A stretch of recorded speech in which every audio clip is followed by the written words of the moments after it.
In the soft blush of a Mediterranean dawn, when the mists still clung to the olive trees like ancient whispers, Aristaeus walked among the wild groves. Born of divine blood, the son of Apollo and the nymph Cyrene, Aristaeus was no mere man. He was a shepherd of mysteries, a quiet god who spoke not in thunder, but in the rustling of bees and the fragrance of crushed olive leaves. The land was suffering. The bees, once a golden swarm that danced between thyme and lavender, had perished. Hives stood silent. Flowers bloomed without purpose. The people, who once gathered honey like sunlight in jars, brought their empty hands and hollow faces to Aristaeus, praying for the return of the golden miracle.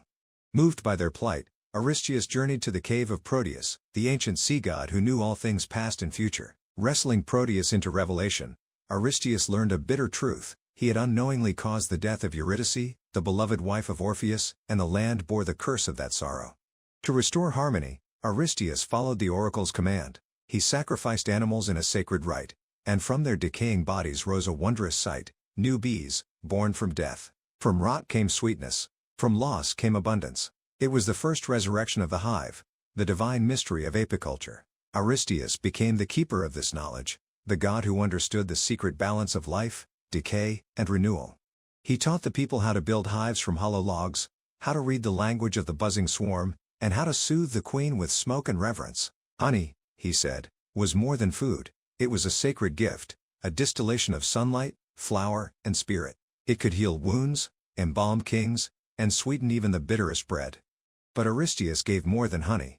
He led the people to the olive groves where gnarled trees, older than memory, grew from the rocky earth. With stone presses and wooden levers, he showed them how to coax golden oil from the fruit.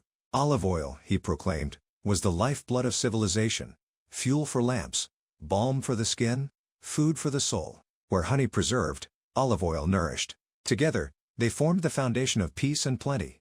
In time, Aristaeus became a symbol not of war or conquest, but of harmony with nature. His temples were orchards, his altars were hives. He asked no blood but that of the vine and the bee. Through him, the people learned that the earth offered abundance, if only it were treated with reverence. And so, under the tutelage of Aristaeus, honey dripped once more from combs, olives gleamed in amphorae, and the people remembered that divinity is not always in thunder and lightning, but in the quiet, golden labor of hands at peace with the land.